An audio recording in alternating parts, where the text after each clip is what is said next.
സദ്യയും സാമ്പാറൊക്കെ ഉണ്ടാക്കിക്കൊണ്ടിരുന്ന നമ്മളെ വീട്ടമ്മമാർ ഫ്രൈഡ് റൈസും മന്തിയും ഒക്കെ കണ്ടുപിടിച്ചപ്പോൾ ഇതാണ് എളുപ്പവഴി എന്നുള്ള രീതിയിൽ ഇതന്നെ ഉണ്ടാക്കാൻ തുടങ്ങിയപ്പോൾ കാര്യം സിമ്പിളാണ്, പെട്ടെന്ന് തയ്യാറാക്കാം. ഇന്ന് പെട്ടെന്ന് തയ്യാറാക്കാൻ പറ്റുന്ന ഒരു വെജിറ്റബിൾ ഫ്രൈഡ് റൈസാണ്. ഓയിലൊഴിച്ചതിന് ശേഷം ചെറുതായി കൊത്തിയരിഞ്ഞ് ഇഞ്ചിയും വെളുത്തുള്ളിയും ഒന്ന് വാട്ടിയെടുത്ത് അതിന് ശേഷം ഒരു വലിയ ഉള്ളിയും ചേർത്ത് ഒന്നുകൂടെ ഇളക്കി കൊടുത്തു. ഹൈ ഫ്ലെയിമിലിട്ട് അടുത്തതായിട്ട് ക്യാരറ്റാണ് ചേർത്തിട്ടുള്ളത്. അതൊരു കപ്പ് ക്യാരറ്റ് ചേർത്തിട്ടുണ്ട്. ഇനി അത് വേവിക്കേണ്ട, ഒന്ന് വാടിയതിന് ശേഷം ഒരു കപ്പ് ക്യാബേജും കൂടെ ചേർത്തിട്ടുണ്ട്. കൂടെ ക്യാപ്സിക്കവും ചേർത്ത് കൊടുക്കുക. ഇനി സ്പ്രിംഗ് ഓണിയൻ്റെ ആ വൈറ്റ് പാർട്ട് ഉണ്ടല്ലോ, അത് കുറച്ചേ ചേർത്തിട്ടുള്ളൂ. നേരത്തെ ഉള്ളി ചേർത്തത് കാരണം കുറച്ച് മാത്രമേ ചേർത്തിട്ടുള്ളൂ. കൂടെ ഗ്രീൻ പീസും സ്പ്രിംഗ് ഓണിയനും കൂടെ ചേർത്തിട്ടുണ്ട്.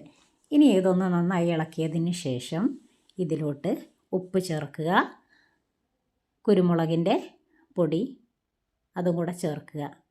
ഇനി ഇതൊന്ന് ഇളക്കി കൊടുക്കുക.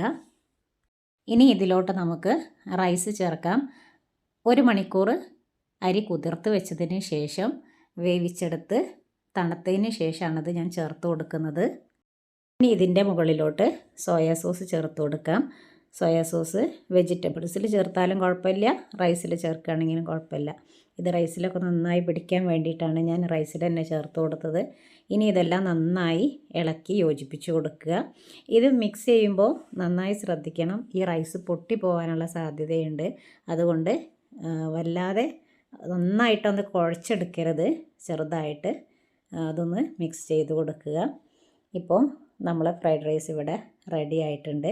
അവസാനമായിട്ട് കുറച്ച് മല്ലിയിലയും സ്പ്രിംഗ് ഓണിയൻ ഇതിൽ ചേർത്താൽ അതിന് വേറൊരു ഫ്ലേവർ വരും, അതുകൊണ്ടാണ് അത് കുറച്ച് കൂടുതലായിട്ട് ചേർത്തിട്ടുള്ളത്.